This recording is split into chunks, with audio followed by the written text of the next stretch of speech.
नमस्कार. मी निशा Bhagwat, reiki grandmaster.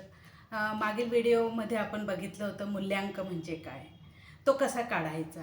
तर आपण आता 1 ते 9 मूल्यांकाची स्वभाव वैशिष्ट्य काय आहेत हे आपण बघणार आहोत. तर आता नंबर 1 हा सूर्यग्रहाच्या आधिपत्याखाली येतो. ही लोक लीडर असतात, आत्मकेंद्रित असतात.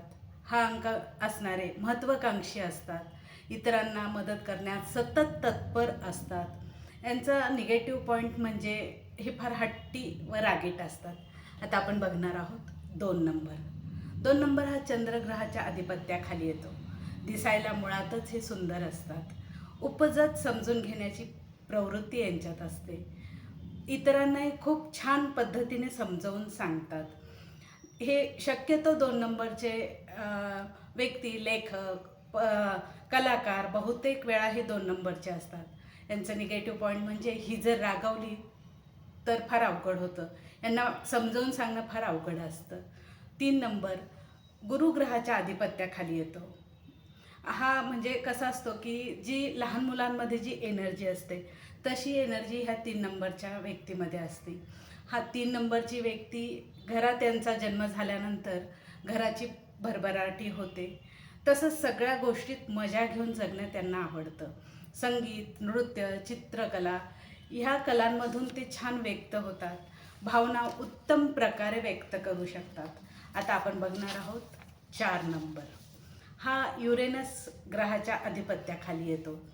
अति मेहनती, स्वावलंबी, हुशार असतात. खूप काही भावनिक नसतात, म्हणजेच काय तर वास्तववादी असतात. यांना दिनक्रम पाळायला आवडतो. एक रुटीन लाईफ सकाळपासूनचं संध्याकाळपर्यंत आवडतं. हे चांगल्या प्रकारचे मेकॅनिकही असतात. त्यांना भावनांचं प्रदर्शन करायला आवडत नाही. कडक शिस्तीचे असतात. न बदलणारी व्यक्ती असतात. यांचा निगेटिव्ह पॉईंट म्हणजे हे कंजूस आणि रागीट असतात. आता आपण बघणार आहोत 5 नंबर. बुध ग्रहाच्या आधिपत्याखाली हा 5 नंबर येतो. ही लोक अतिलवचिक असतात. जसं काही पारा आपण ज्या टाकतो तो जो आकार धारण करतो त्या प्रकारची ही लोकं असतात. ही धाडसी, साहसी असतात. सतत प्रगतीचा विचार करणारी असतात. इतरांना आकर्षित करून घेतात. मार्केटिंगसाठी हा खूप छान नंबर आहे. फक्त यांच्यात निगेटिव्ह पॉईंट म्हणजे काय की हे सातत्याने एखादी गोष्ट करत नाहीत.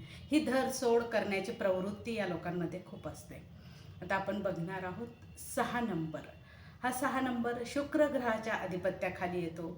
हे सुसंवाद फार छान साधतात. नातेसंबंध खूप छानपणे निभावतात. जबाबदार व्यक्ती असतात.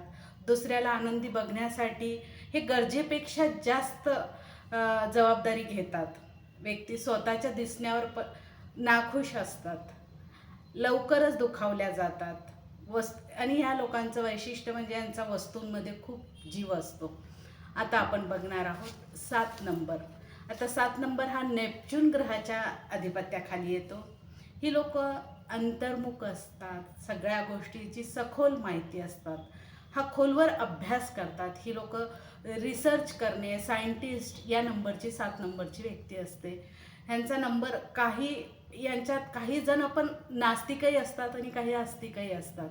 ना गॉसिपिंगमध्ये अजिबात इंटरेस्ट नसतो.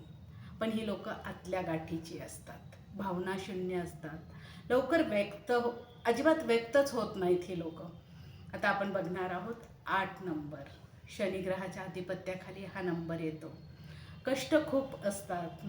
महत्त्वाकांक्षी, सत्ता आणि पैसा दोन्हींची भूक असते. प्रतिष्ठा, पद जपणारी असतात. प्रतिष्ठेसाठी कितीही खर्च करावा लागला तरी ही व्यक्ती तेवढा खर्च करते. दुसऱ्यांच्या भावनाची कदर न करणे हा एक 8 नंबरचा दोष म्हणता येईल. या अंकाच्या लोकांची प्रगती होते, पण त्या प्रगतीची गती जी असते ती थोडी मंदावलेली असते, हळू होते. 8 नंबरच्या व्यक्तींचं कमी वेळात जास्त पैसा कसा मिळवता येईल हे याच्याकडे जास्त कल असतो या व्यक्तींचा. आता आपण बघणार आहोत 9 नंबर. हा 9 नंबर आहे तो मंगळ ग्रहाच्या आधिपत्याखाली येतो. खूप माणुसकी असते त्यांना. हे योद्धे असतात. त्यांना वाटलं तर प्रेम करतात. त्यांच्यावर बळजबरी कुठलीच चालत नाही. हे खूप हुशारही असतात. सृजनशीलता असते यांच्यात. बऱ्याच गोष्टींचं कौशल्य असतात, पण ही व्यक्ती स्वातंत्र्यप्रिय असते. इतरांच्या दबावाखाली ही व्यक्ती काम करत नाही. व्हिडिओ आवडल्यास नक्की लाईक व शेअर करा. चॅनलला सबस्क्राईब करा. धन्यवाद.